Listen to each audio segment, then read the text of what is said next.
salut tennis et bienvenue dans cette nouvelle vidéo. Aujourd'hui, on attaque la boussole intérieure avec la lettre P. On a vu hier mon mentor qui s'appelait P. Donc on va voir les qualités qui commencent par P et il y en a tellement que j'ai été obligé de scinder en plusieurs vidéos pour que ce soit digestible. Donc on commence aujourd'hui par des lettres qui commencent par P, par des mots, par une boussole qui commence par P. Et pour moi, ça commence par P.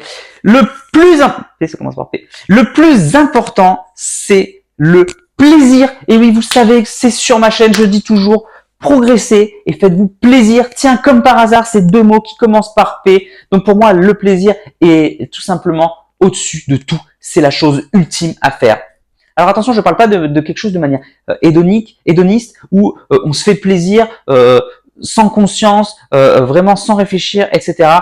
Je parle vraiment du plaisir spirituel, du plaisir, incroyable. On peut se faire plaisir corporellement de temps en temps, évidemment, mais c'est pas que de ça que je parle, hein, c'est vraiment un plaisir au-delà du mental. C'est la base de l'apprentissage. Si on se fait plaisir, on va se motiver. Si on est motivé, on va poursuivre l'activité. Si on poursuit l'activité, on va progresser. Et si on progresse, on va gagner des matchs. Et c'est le cercle vertueux.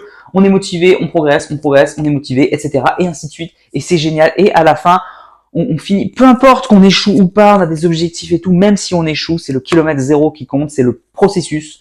Et du coup, c'est hyper important. Donc, le plaisir, c'est vraiment la base de tout. Si on y va à reculons, si on n'est pas bien dans sa peau, non, on va engendrer des traumas et on va arrêter l'activité tout simplement. Donc, les gens qui me disent la discipline, c'est important, oui, je suis d'accord. L'exigence, c'est très important, oui, mais il faut quand même qu'il y ait du plaisir. Après, on se retrouve avec des joueurs de haut niveau qui sont en dépression et qui sont pas bien. Là, je vois tous les joueurs de haut niveau actuels, je comprends pas. Oh, j'ai pas gagné le tournoi, je vais arrêter ma carrière, je sers à rien et tout.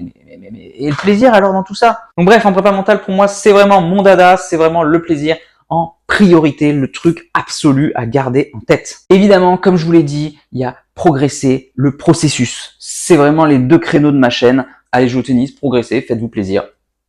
Donc progresser, parce qu'en fait c'est ça qu'on veut. Nous, on veut pas gagner un grand chelem.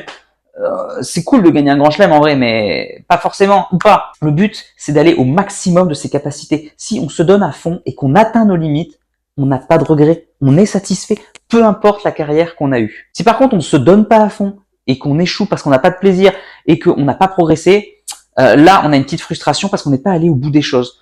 Les gens en fin de vie ont toujours des regrets, c'est les choses qu'ils n'ont pas tentées. C'est jamais les choses qu'ils ont faites. C'est toujours les choses qu'ils n'ont pas tentées, ils auraient osé aller plus loin.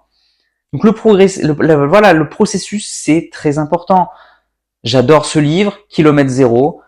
C'est bien d'avoir un objectif parce que l'objectif nous pousse au mouvement. Mais finalement, qu'on l'atteigne ou pas, c'est pas si important que ça. Ça me rappelle une vidéo du guerrier pacifique. On croit qu'on va voir quelque chose de fabuleux sur la montagne, donc pendant 5 heures on marche, on est heureux, puis arrivé au sommet de la montagne, on nous dit tiens c'est ça que je voulais te montrer, un caillou. Et du coup, on nous dit mais quoi, mais je suis dégoûté, moi je croyais que j'allais voir un truc incroyable. Et en fait, alors il y a deux leçons à retenir. Première leçon, c'est qu'on sait jamais ce qui va arriver. On ne maîtrise rien dans la vie. On a beau avoir un objectif, c'est pas pour ça qu'on va l'atteindre à 100%. C'est pour ça qu'on le fait d'ailleurs. C'est pour voir si on va réussir ou pas. Il y a le potentiel et il y a le résultat.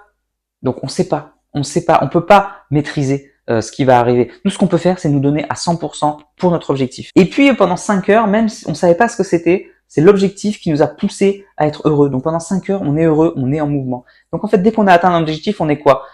On est triste parce qu'on a atteint notre objectif. Combien de fois c'est arrivé? Noah après Roland Garros, Djokovic après son premier Roland. C'est arrivé un nombre incalculable de fois où les champions, une fois qu'ils ont gagné, atteint leur objectif, ils sont en dépression, ils savent plus quoi faire de leur vie. Et du coup, la seule chose à faire, c'est d'aller vers un autre objectif, et encore, et encore, et ainsi de suite. On peut pas se dire, ah ça y est, j'ai atteint tous mes objectifs, je suis content, maintenant j'arrête. Et maintenant on fait quoi? Donc du coup, l'objectif, c'est vraiment ce qui nous pousse dans le mouvement et à prendre du plaisir. Donc c'est pour ça que le processus pour moi est vraiment hyper important. Donc processus, progrès, plaisir, vraiment les trois choses les plus importantes que vous pouvez retenir sur le P. Alors c'est les choses les plus importantes. Après bien sûr il y a d'autres mots qui rajoutent. C'est pour ça qu'on parle de passion, d'accord, avec le plaisir. On parle toujours de passion et c'est pour ça qu'on dit toujours il faut faire de son métier sa passion. C'est assez compliqué parce que peut-être qu'à l'époque de nos parents c'était vrai, on avait un métier, on le faisait tout le temps, toute notre vie. Et du coup, si on était malheureux, c'était compliqué. De nos jours, on dit qu'il faut faire sa passion, comme ça on a l'impression de jamais bosser de sa vie. Je suis pas tout à fait d'accord, moi, parce qu'à partir du moment où il y a de l'argent qui rentre en jeu, et ben du coup, on peut s'effriter cette passion et du coup, on le fait machinalement pour d'autres raisons. On passe d'une motivation intrinsèque à une motivation extrinsèque. Du coup, il faut faire quand même attention à ça. Mais c'est sûr qu'il vaut mieux faire un métier qui nous plaît qu'un métier qu'on déteste, évidemment. Il faut trouver sa voie. Et c'est pour ça que le tennis, par contre, à part pour les professionnels, c'est leur métier, c'est difficile à gérer mentalement. Mais nous, amateurs, ça doit rester notre passion. C'est du plaisir. On n'est pas là pour se faire mal tout le temps. Et je vois combien de gens le dimanche du match par équipe à se prendre la tête, à tricher, tout ça pour gagner un point, pour arracher une victoire pour le match. Enfin, vraiment, j'ai du mal à comprendre cet état d'esprit. Et après, il y a aussi l'état d'esprit. Est-ce que le tennis amène tous les fous ou est-ce que c'est le tennis qui transforme les gens en fous? Je vote pour la deuxième option. Le tennis est le sport le plus difficile au monde, pour reprendre les paroles de quelqu'un, et je suis d'accord. C'est une tempête émotionnelle, c'est hyper compliqué, ça nous met toujours dans nos retranchements, ça nous déclenche notre combat ou fuite en permanence, c'est très difficile.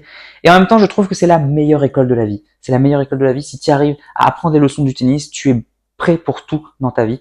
Par contre, si tu n'es pas prêt, que tu ne le vois pas comme un processus, tu ne le vois pas comme une leçon à apprendre, et ben du coup tu peux sombrer et c'est la cata complète. Combien je vois de joueurs péter les plombs tout le temps, à tous les matchs, tous les tournois, tout le temps.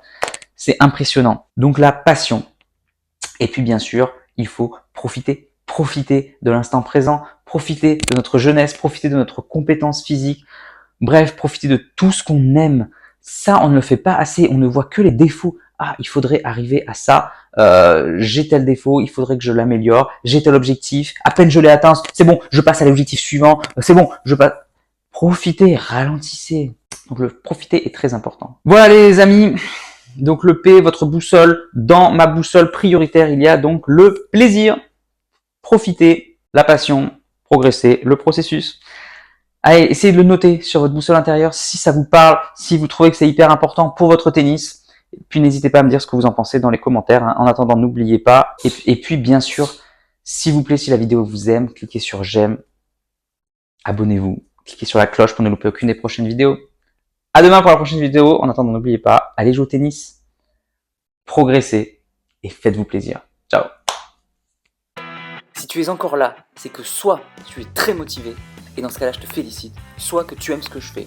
Dans tous les cas, s'il te plaît, laisse un commentaire pour donner ton opinion et soutiens mon travail, soit en partageant les vidéos, c'est important pour l'algorithme, soit en allant sur Tipeee. Tu peux aller encore plus loin en t'abonnant à ma newsletter où je te donnerai plein de conseils. Rien de plus facile, clique sur le lien dans la description. À bientôt.